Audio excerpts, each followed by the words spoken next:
Hello நண்பா. நீங்க electrical project பண்ற யார வேணாலும் கேட்டு பாருங்க. அவங்க ப்ராஜெக்ட்டுக்கு என்ன டெக்னாலஜி யூஸ் பண்றாங்கன்னு. அதுல 100க்கு 90% பேர் ஆர்டினோ போர்டு தான் யூஸ் பண்ணுவேன்னு சொல்லுவாங்க. ஸோ ஆர்டினோ போர்ட்னா என்ன? அது எப்படி யூஸ் பண்ணணும்? அத பத்தி ஃபுல் டியூட்டோரியல் தான் நம்ம இந்த வீடியோல பார்க்க போறோம். ஆர்டினோ அப்படின்னா என்ன? இந்த வரைஞ்சிருக்கும் பாருங்க, இதுதான் ஆர்டினோ. இது ஒரு மைக்ரோ கண்ட்ரோலருங்க. மைக்ரோனா சின்னது ஓகே, கண்ட்ரோலர்னா நோ ஐடியா அப்படின்றீங்களா? சொல்றேன், கேட்ச் பண்ணிக்கோங்க. இதுக்கு ஒரு எக்ஸாம்பிளோட பார்க்கலாம். இப்போ நீங்க டிவி ரிமோட்டை வச்சு சேனலை மாத்தீங்கன்னு வச்சுப்போம். இப்போ நீங்க வெறும் அந்த ரிமோட்ல இருக்கிற பட்டன் மட்டும் தான் அமுக்குவீங்க. ஆனா அந்த பட்டன் ப்ரெஸ்ஸை வச்சு டிவி ரிமோட் அந்த பட்டனுக்கு என்ன சேனலை மாத்தணும்னு ஒரு சிக்னல் ரெடி பண்ணி டிவிக்கு சென்ட் பண்ணும். ஸோ இந்த இடத்துல இந்த டிவி ரிமோட் ஒரு விஷயத்தை யோசிச்சு அங்க எக்ஸிக்யூட் பண்ணிக்குது. பட் ஒரு விஷயத்தை யோசிக்க நமக்கு பிரெயின் வேணும் இல்லையா? ஸோ அந்த டிவி ரிமோட்டுக்குள்ள நம்ம கொடுத்த ஒரு பிரெயின் தான் மைக்ரோ கண்ட்ரோலர். ரிமோட்டுக்கு இல்லை மிச்ச எலக்ட்ரானிக் பொருளுக்குலாம் நம்ம கொடுக்கக்கூடிய பிரெயின் பேர் தான் மைக்ரோ கண்ட்ரோலர். ஆனால் ஒரு டிவி ரிமோட்டுக்குள்ள இருக்கிற மைக்ரோ கண்ட்ரோலரால் சேனலை மட்டும்தான் மாற்ற முடியும். நம்ம சொல்கிற எல்லாத்தையுமே அதனால் யோசிச்சு செய்ய முடியாது. ஸோ நம்ம சொல்கிற எது வேணாலும் செய்யக்கூடிய ஒரு மைக்ரோ கண்ட்ரோலர் நமக்கு தேவைப்படுது. அதுக்கு தான் அவங்க இன்வெர்ட் பண்ணது ஆர்டினோ மாதிரியான போர்ட்ஸ். ஸோ இந்த ஆர்டினோ போர்டை வந்து மைக்ரோ கண்ட்ரோலர் போர்டு அப்படின்னு சொல்லுவாங்க. இதை பற்றி நம்ம டீட்டெயிலாக பார்க்கலாம். ஆர்டினோ எத்தனை வகைப்படும்? அது பல வகைப்படும். அதில் முக்கியமான 3 இங்கே வச்சிருக்கிறோம். நானோ, யூஎன்ஓ, மெகா. ஆர்டினோ நானோ ரொம்ப கம்மி நம்பர் ஆஃப் பின்ஸ் தான் இருக்கும். சின்ன சின்ன காம்பேக்டான ப்ராஜெக்ட்ஸ்க்குலாம் யூஸ் பண்ணிக்கலாம். ஆர்டினோ மெகான்றது ரொம்ப நிறைய பின்ஸ் இருக்கும், பேருக்கு ஏற்ற மாதிரியே. அது பெரிய பெரிய ப்ராஜெக்ட்ஸ்க்குலாம் யூஸ் பண்ணுவோம். இதே மாதிரி ஆர்டினோ மைக்ரோ, ஆர்டினோ அட்மெகா, இந்த மாதிரி பல வகைகள் இருக்குது. அதில் நம்ம அதிகமாக யூஸ் பண்ணுறது இந்த ஆர்டினோ யூஎன்ஓ தான். சரி, இப்போ இந்த ஆர்டினோ இருக்கிற பின் கான்ஃபிகரேஷன்ஸ் பற்றியெல்லாம் பார்த்துடலாம். இதுக்கு நடுவில் ஒரு காம்பனன்ட் இருக்குது பார்த்தீங்களா? அது பேர் தான் ஐசி. அதுதான் நம்ம அட்மெகா 3 to 8 பின் சொல்கிறோம். இதில் தான் மொத்த ஆர்டினோவே ஒர்க் ஆகுது. ரைட் சைடில் 13 டிஜிட்டல் பின்ஸ், லெஃப்ட் சைடில் 6 அனலாக் பின்ஸ். லெஃப்ட் சைடு மேலே பார்த்தீங்கன்னா பவர் பின்ஸ். இந்த டிஜிட்டல் பின்ஸ்லாம் டிஜிட்டல் இன்புட் கொடுக்கறதுக்கும் அந்த அவுட்புட் எடுக்கிறதுக்கும் யூஸ் பண்ணுவோம். இதில் ஒரு சிம்பிள் இருக்குது பார்த்தீங்களா? அதுதான் டில்டே சிம்பிள். அந்த சிம்பிள் போட்ட பின்ஸ்லாம் பல்ஸ் வித் மாடுலேஷன் பின்ஸ். இந்த பின்ஸ் லைட்டோட பிரைட்னஸை இன்க்ரீஸ் பண்ணுறதுக்கும் டிக்ரீஸ் பண்ணுறதுக்கும் யூஸ் பண்ணுவோம்.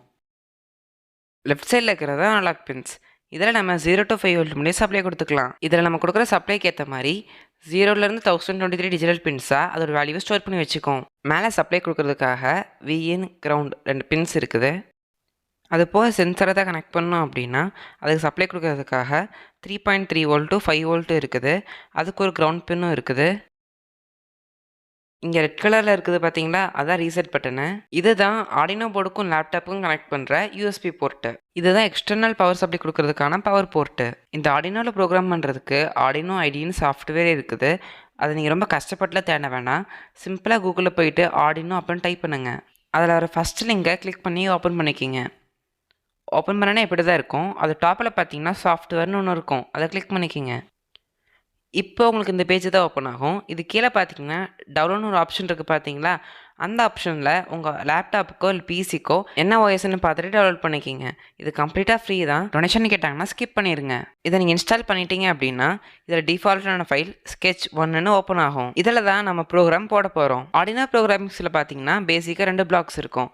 Void setup, void loop. இந்த வாய்ட் செட்டப் அப்படின்ற பிளாக்குள்ளே நீங்கள் எந்த கோட் அடிச்சிங்கனாலும் அதை நீங்கள் ஒவ்வொரு வாட்டியும் ஆர்டினோ ரன் பண்ணும் போதும் ஒரே ஒரு டைம் மட்டும்தான் எக்ஸிக்யூட் ஆகும். இதே வந்து வாய்டு லூப் அப்படின்னு ஒரு பிளாக் இருக்கும். அந்த பிளாக்கில் நீங்கள் என்ன அடிச்சிங்க அப்படின்னாலும் அதை நீங்கள் ஒவ்வொரு வாட்டியும் ஆர்டினோ ரன் பண்ணும் போது அது பாட்டு இன்ஃபினிட்டியாக எக்ஸிக்யூட் ஆகிட்டே இருக்கும், நீங்களா அந்த ப்ரோக்ராமை ஸ்டாப் பண்ணுற வரையும். சரி, ஒரு எக்ஸாம்பிளுக்கு ஆர்டினோ மூலயமா ஒரு லைட்டை பிளிங்க் பண்ண வச்சு பார்க்கலாம். இந்த ப்ரோக்ராமை நம்ம ஒரு எக்ஸாம்பிள் சொல்கிறது தான் எடுக்க போகிறோம். மேலே லெஃப்ட் சைடில் பார்த்தீங்கன்னா ஃபைல்னு ஒரு ஆப்ஷன் இருக்குது பார்த்தீங்களா? அதை கிளிக் பண்ணுங்கள். அது கீழே எக்ஸாம்பிள்ஸ்ன்னு இருக்கும். அதில் பேசிக்ஸை கிளிக் பண்ணிக்கிங்க. அதில் பிளிங்கை கிளிக் பண்ணிக்கிங்க. ஓப்பன் பண்ணானே இப்படி தான் இருக்கும். இது கீழே பார்த்தீங்கன்னா பின் மோட் எல்இடி பில்ட்இன் அப்படின்னு இருக்குது பார்த்தீங்களா? அப்படின்னா என்ன அப்படின்னா ஆர்டினோ போர்டோட லைட்டும் ஆர்டினோ போர்டோட 13 டிஜிட்டல் பின்னும் ஒன்றா கனெக்ட் ஆகிருக்கும். ப்ரோக்ராமில் எல்இடி பில்ட்இனுக்கு பதிலாக நம்ம டிஜிட்டல் பின் 13 கூட கொடுத்துக்கலாம். ரெண்டுமே சேம் தான். நான் இங்கே டிஜிட்டல் பின் 8ன்னு கொடுக்குறேன். நீங்கள் எந்த பின் நம்பர் வேணால் கொடுத்துக்கோங்க. பின் மோட் 8 அவுட்புட் அப்படின்னா என்ன அப்படின்னா பின் நம்பர் 8ல் அவுட்புட் ஆகணும்னு எடுத்தோம். இப்போ கீழே வாயில் லூப்லேயே மாற்றிடலாம். இங்கே டிஜிட்டல் ரைட் 8 ஹை அப்படின்னா என்ன அப்படின்னா டிஜிட்டல் பின் 8ல் லைட் ஹை ஆகணும், அதாவது லைட் ஆன் ஆகணும். அது கீழே டிலே 1000 இருக்குது பார்த்தீங்களா? அப்படின்னா 1000 மில்லி செகண்ட் லைட் ஆன் ஆகணும், அதாவது 1000 milli second equal to 1 second. கீழேயும் 8ன்னு மாற்றிடலாம். டிஜிட்டல் ரைட் 8 லோ அப்படின்னா டிஜிட்டல் பின் 8ல் லைட் ஆஃப் ஆகணும். அது கீழே டிலே 1000 இருக்குது பார்த்தீங்களா? அப்படின்னா 1000 மில்லி செகண்ட் லைட் ஆஃப் ஆகணும். இந்த ப்ராசஸ் இன்ஃபினிட்டி டைம் நடந்துட்டே இருக்கும். ஏன்னா இது வாய்ட் லூப்ல இருக்குது. லூப்னா அந்த ப்ராசஸ் மல்டிபிள் டைம் நடக்கும். நீங்க ஆர்டினோ போர்டு வாங்கணும்னு நினைச்சீங்கன்னா கீழே டிஸ்கிரிப்ஷன்ல லிங்க் கொடுக்குறேன், கிளிக் பண்ணி பை பண்ணிக்கிங்க. இப்போ நம்ம சர்க்யூட் மேக் பண்ணிடலாம். இந்த ப்ராஜெக்ட் செய்யறதுக்கு தேவையான பொருட்கள் Arduino UNO, Arduino UNO cable, ஒரு எல்இடி லைட், அது கூட ஒரு ரெசிஸ்டர், அப்புறம் ஒரு பிரெட் போர்டு, கொஞ்சம் மேல் டு மேல் ஜம்பர் வயர்ஸ். இப்போ பிரெட் போர்டில் லைட்டை கனெக்ட் பண்ணிக்கலாம். அது கூட ரெசிஸ்டரையும் கனெக்ட் பண்ணிக்கலாம். இப்போ பாசிட்டிவ் ஒயர் எடுத்து ரெசிஸ்டரோட கனெக்ட் பண்ணிக்கலாம். நெகட்டிவ் ஒயர் எடுத்து லைட்டோட கனெக்ட் பண்ணிக்கலாம்.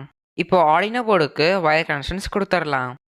ஆர்டினோவோட டிஜிட்டல் பின் 8ல் பாசிட்டிவ் ஒயர் கொடுத்துடலாம். லைட்டோட நெகட்டிவ் ஒயர் எடுத்து ஆர்டினோட கிரவுண்டில் கொடுத்துடலாம். இப்போ ஆர்டினோ கேபிளை ஆர்டினோட கனெக்ட் பண்ணிட்டு ப்ரோக்ராம் அப்லோட் பண்ணிடலாம். மேலே லெஃப்ட் சைடில் டூல்ஸ்னு ஒரு ஆப்ஷன் இருக்கும், அதை கிளிக் பண்ணிக்கிங்க. போர்டு பார்த்தீங்கன்னா நம்ம யூஸ் பண்ணுறது ஆர்டினோ யூஎன்ஓ. போர்ட் COM4 எனக்கு, உங்களுக்கு எந்த போர்ட் வேணா இருக்கலாம். இப்போ ப்ரோக்ராமை கம்பைல் பண்ணிடலாம். டன் கம்பைலிங் வந்துருச்சு. அப்போனா ப்ரோக்ராமில் எந்த ஒரு எரரும் இல்லைன்னு எடுத்தோம். இப்போ நம்ம ப்ரோக்ராமை அப்லோட் பண்ணிடலாம். டன் அப்லோடிங் வந்துருச்சு. இப்போ ஆர்டினோ போர்டில் ப்ரோக்ராம் அப்லோட் ஆயிருக்கும். பாருங்க, நம்ம சொன்ன மாதிரியே லைட் பிளிங்க் ஆகுது. கரெக்டாக ஒவ்வொரு செகண்ட் டிலேயில் லைட் பிளிங்க் ஆகுது. நீங்கள் ஆர்டினோ போர்டு வாங்கணும்னு நினச்சிங்கன்னா கீழே டிஸ்கிரிப்ஷனில் லிங்க் கொடுத்துருக்குறேன், கிளிக் பண்ணி பே பண்ணிக்கோங்க. இப்போ உங்களுக்கு புரிஞ்சுக்கணும்னு நினைக்கிறேன் ஆர்டினோனா என்ன, அது எப்படி யூஸ் பண்ணணும்னு. உங்களுக்கு இந்த வீடியோ பிடிச்சிருச்சுன்னா லைக் பண்ணுங்கள், ஷேர் பண்ணுங்கள், மறக்காமல் சப்ஸ்கிரைப் பண்ணிடுங்க. தேங்க்யூ.